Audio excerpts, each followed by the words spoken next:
Hello, magandang araw. Ito po uli si Manny Esmero, ang kaibigan niyong balo. Laging tatandaan, hindi lahat ng tama mabuti, pero lahat ng mabuti tama. Today is March 31, 2024, death anniversary ng pinakamamahal kong asawa na si Bina. Karoon ng gathering sa mismong puntod ng misis ko sa Heritage Park and Cemetery. Close relatives lang at friends ang invited.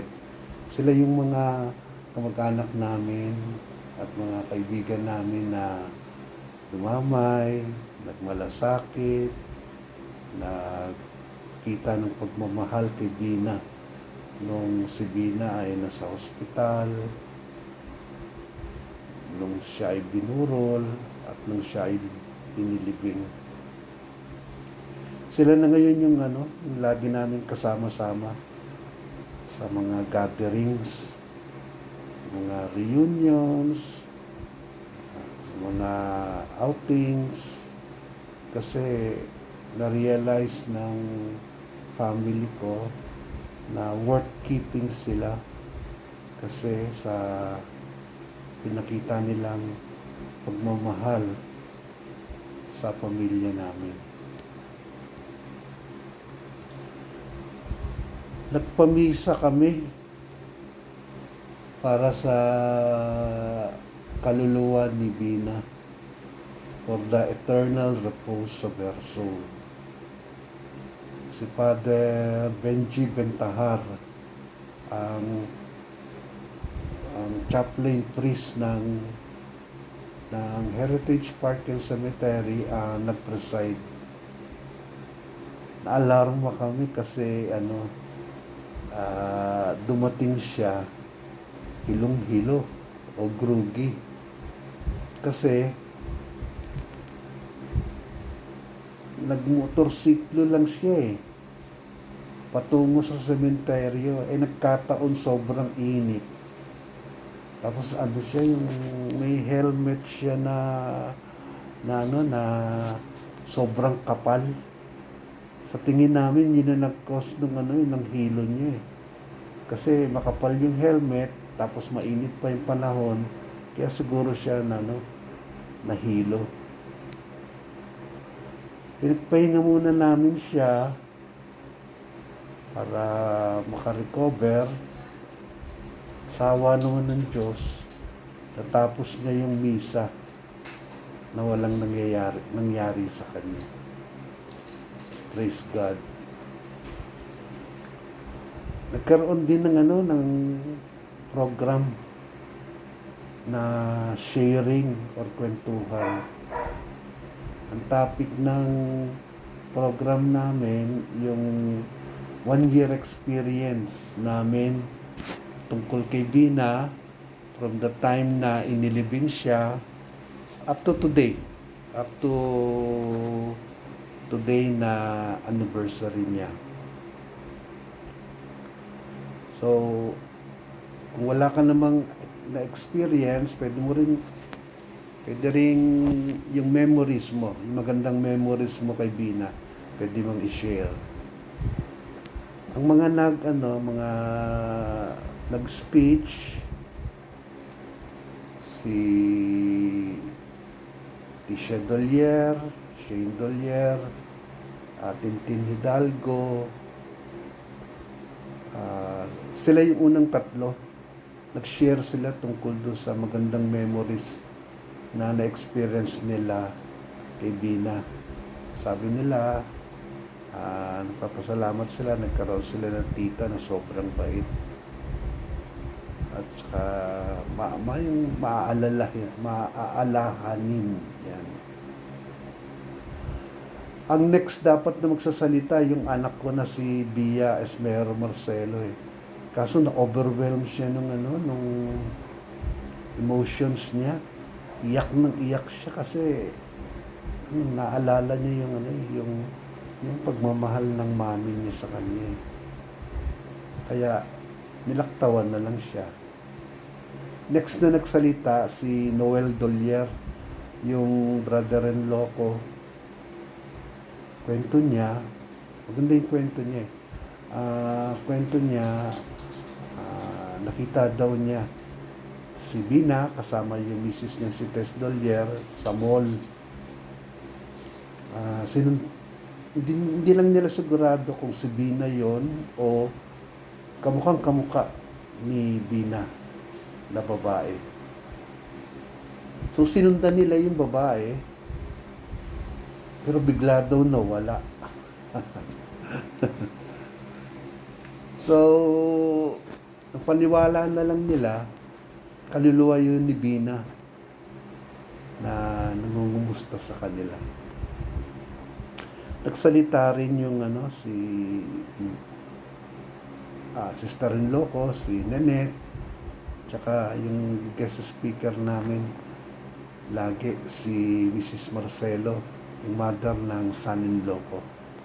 Ganun din yung nila, yung speech nila, yung magandang memories nila kay Bina. Next, si nanay na, yung mother-in-law ko. Medyo touching yung speech niya kasi sabi niya mas nasaktan daw siya sa pagkamatay ni Bina kaysa sa pagkamatay ng mister niya, yung si tatay. Kasi yung kay tatay daw, sandali lang daw yung sufferings eh. Samantalang kay Bina, nag-suffer daw si Bina ng almost 2 months. Nakita daw niya yun, na-witness daw niya yun. Kaya painful para sa isang ina na makita yung anak niya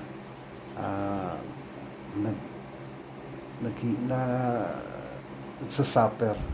Yun.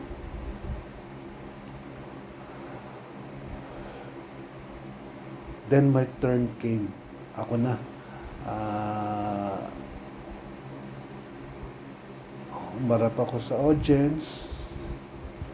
Nung una, yung speech ko, sa umpisa, calm at compose ako eh. Pero towards the end, bumigay na ako eh. Nag-iyak-iyak na ako eh. Hindi ko na na-control yung emotions ko. So, kwento ko nga, noong last year, nung burol at libing, okay pa ako noon eh. Calm pa ako noon at saka nasa right mind pa ako. Pero after nung nalibing si Bina, doon na nagumpisa yung kalbaryo ko. Nagkaroon ako, ito pagtatapat ko na sa inyo, nagkaroon ako ng depression. Matinding depression. Lagi akong sinusumpong ng tinatawag na grief attack. Yung grief attack, hindi yung sakit. Pero once na sumumpong yun sa akin, parang nababaliw ako. Nababalutan ako bigla ng matinding lungkot, saka yung matinding pangungulila kay Bina, tapos nag-iiyak-iyak ako. Parang wala talaga ako sa sarili ko. Kung makikita nyo lang yon, makikita nyo ako, baka mag-advise kayo na magpatingin na talaga ako sa psychiatrist eh. Kasi hindi ko makontrol eh, yung sarili ko eh.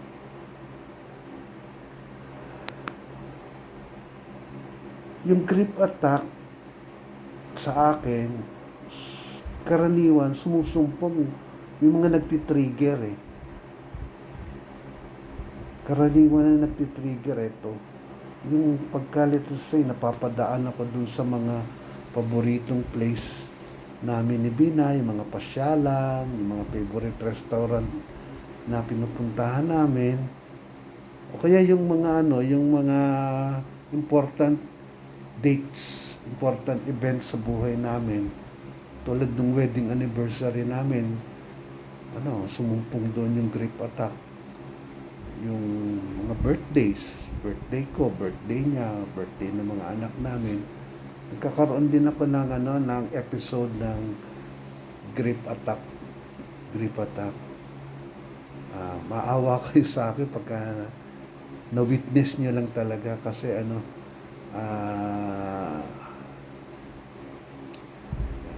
mahirap hindi maganda tignan talaga ako.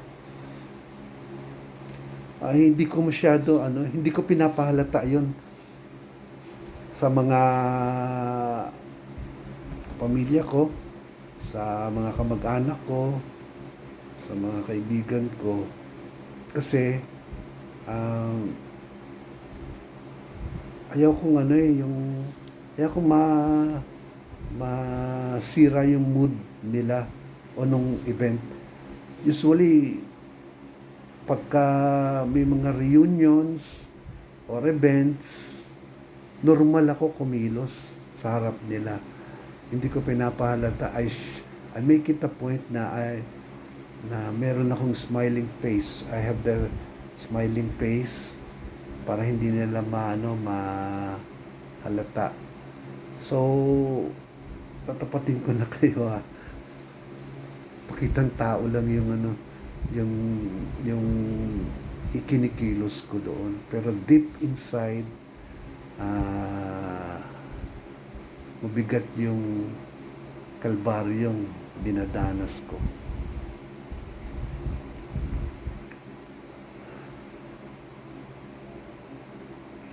Nung event nga pala, pinagtapat ko rin nga pala na sa harap ng audience na habang buhay na akong magluluksa. Kasi sa totoo lang, hanggang ngayon, affected pa rin ako Mahal na mahal ko talaga yung misis ko. So, yung mga nag-a-advise ng mag-move on, magkaroon ng closure na sa pagluluksa ko, nakikiusap ako sa inyo na huwag nyo nang ipayo to sa akin kasi nasasaktan lang ako Kasi ang paniwala ko, habang nandoon yung matinding pagmamahal ko sa misis ko, patuloy ako magluluksa. So, forever na ako magluluksa. So, dahil forever na ako magluluksa, wala akong balak mag-asawa ulit o mag-girlfriend. Actually, kinausap ko nga ang ating Panginoon. Nakikiusap ako sa Kanya na sana wag niya ako bigyan ng pagsubok na makamit ako ng isang babae na kasing ugali ni Bina o kamukhaan ni Bina na mapupall in love ako. Kasi paniwala ko kasi heavenly gift si Bina sa akin So, tama na siya. Siya na lang. Tsaka 65 years old na ako Konting panahon na lang, papaalam na rin ako sa mundong ito. So, ang paniwala ko, yung kakaroon lang ng closure, yung pagluluksa ko, pag namatay na ako.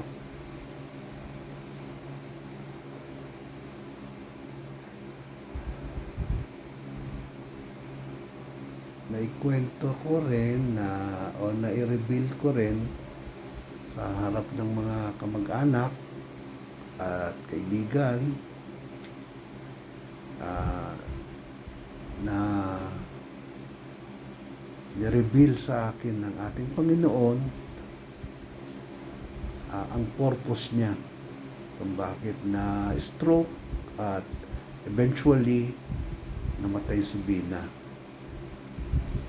Tatlo yung sinabi niya sa akin Unang-una, ginamit yung sufferings yung nangyari kay Bina para magkabati-bati yung mga members ng Dollier clan nag-away-away. Particularly si Noel at saka si Nenet. Matindi yung nila hindi pagkakaunawaan eh.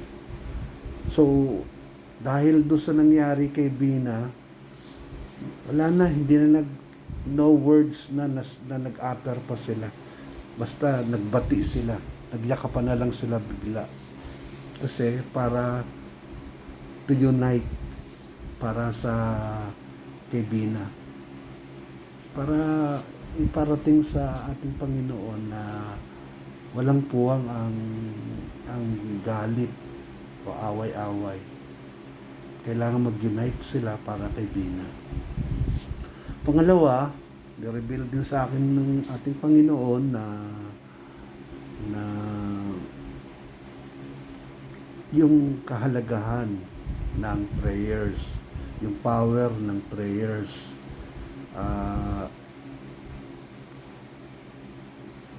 Kung matatandaan nyo, after na ma-stroke si Bina and after ng operation niya sa Japan, sinabihan kami ng Japanese doctors doon na she has only 3 to 7 days to live. So kami hindi nagpatinag, hindi kami disheartened, no? So instead na maratel kami, nagtawag kami ng mga kamag-anak, mga kaibigan, na humiling kami na tulungan kami sa pagdarasal.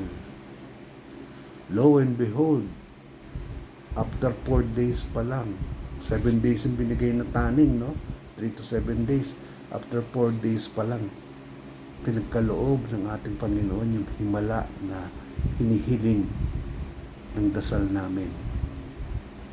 Bigla na lang kaming pinatawag ng mga Japanese doctors doon. Ito mga dalubhasa itong mga doctors na to ha. Tapos ang sinabi nila sa amin, there are things that science can explain. Isa na tong case nung sa misis ko daw. Kasi ina-expect nila magpapatuloy yung swelling ng utak niya until such time na yun na ikakamatay niya. Pero on the third day yata sinabi nila, biglang nagkaroon ng twist. Biglang bumaliktad. Instead na magpatuloy yung swelling, humupa yung swelling. So on the 5th day, on the 4th day daw, sabi nila, out of danger na daw yung misis ko. Na binibiro nga nila kami na baka ito yung sinasabi yung miracle. So yun ang doon pinakita ng ating Panginoon yung power ng collective prayers. Prayers ng marami. Pangatlo, ni-reveal din sa akin ng ating Panginoon yung tungkol sa miracle, himala. Hindi totoo yung tinuturo ng ibang sekta na huminto na yung miracle nung namatay yung huling apostle. Hindi totoo yun. Hanggang ngayon, patuloy na mamahagi o nag-grant ng miracle ang ating Panginoon. Ito na nga, pinakita sa atin itong kay Bina. Example to na kung malakas yung pananalig mo sa Kanya at lagi ka na nanampalataya, pagkakaloob niya yun. Walang dahilan para hindi niya ipagkaloob yung hinihiling mong himala. Ika nga, life is short, death is certain. As the days pass by, no, tatapatin ko na kayo, the face of death becomes clearer to me. Nararamdaman ko na rin parating na eh. Hindi naman ako natatakot. Kasi deep inside me, alam ko at alam din ng ating Panginoon na ibinigay ko lahat ng makakaya ko na mahalin siya. Binigay ko na lahat ng makakaya ko na sundin ang kalooban niya. Yung mga Ten Commandments, yung mga sacraments, lahat yun binigay ko. Wala akong sinasabing santo ko o sobrang bait ko, no? Nagkakamali pa rin ako. Nadadapa ako, nagkakasala pa rin ako. Tulad ng misis ko. Pero alam ng Diyos na nandun yung tunay na pagmamahal ko. Na binibigay ko na every time na nagkamali ako, tumatayo kaagad ako. I see to it na i-confess ko yung kasalanan ko at pinapakita ko sa kanya yung value niya. Every Sunday, we see to it na yung pamilya namin, every Sunday nagsisimba. Laging may importansya sa amin. Bago kumain, dadasal ang pamilya namin. Alam ko at alam ng Diyos na tunay yung pagmamahal namin sa Kanya. Kaya hindi ako natatakot eh. Hindi na ako natatakot.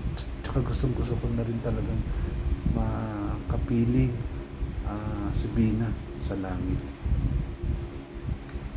So, vlog number 8 to ng programa kong My Grief Journey as a Widower. Sad to say, farewell episode ko na to or last episode ko na to. Kasi paniwala ko or I honestly believe na accomplish ko yung purpose kung bakit ko create yung vlog na ito. At yun ay makatulong sa mga kapwa ko balo, magamot o mabawasan yung depression nila o mabawasan din yung tindi ng lungkot nila at pangungulila nila sa yumao nilang asawa. Happy ako. I feel happy kasi alam ko na iparating ko yun sa sa mga kapwa balo ko. Okay yung ang good news naman, through the inspiration of the Holy Spirit, I was instructed by God to create a new program. Sa YouTube din to, same YouTube channel. This time about miracles. Let us hope na itong bagong program gamiting tulay o instrument ng ating Panginoon para mamahagi o mamigay siya ng himala sa mga taong nangangailangan talaga ng himala.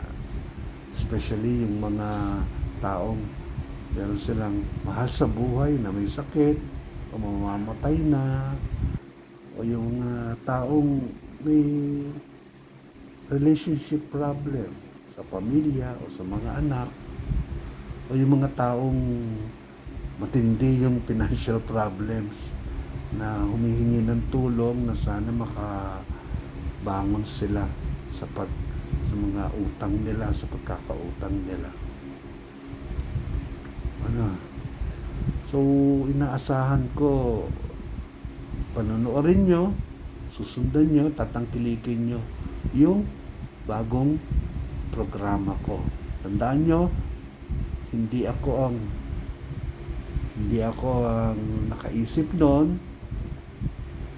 Mismong Diyos natin ang nag-feed sa akin noon na mag-create ng bagong programa about miracles. Papasalamat ako sa lahat sa inyo sa pagsubaybay nyo at pagtangkilik nyo sa programa ko, sa vlog series ko na My Grief Journey as a Widower. I hope magkita-kita ulit tayo ina-expect ko na tatangkilikin nyo rin yung bagong programa ko about miracles. Ito po ulit si Manny Esmero, ang kaibigan yung balo. Pansamantala ulit, nagpapaalam. God bless.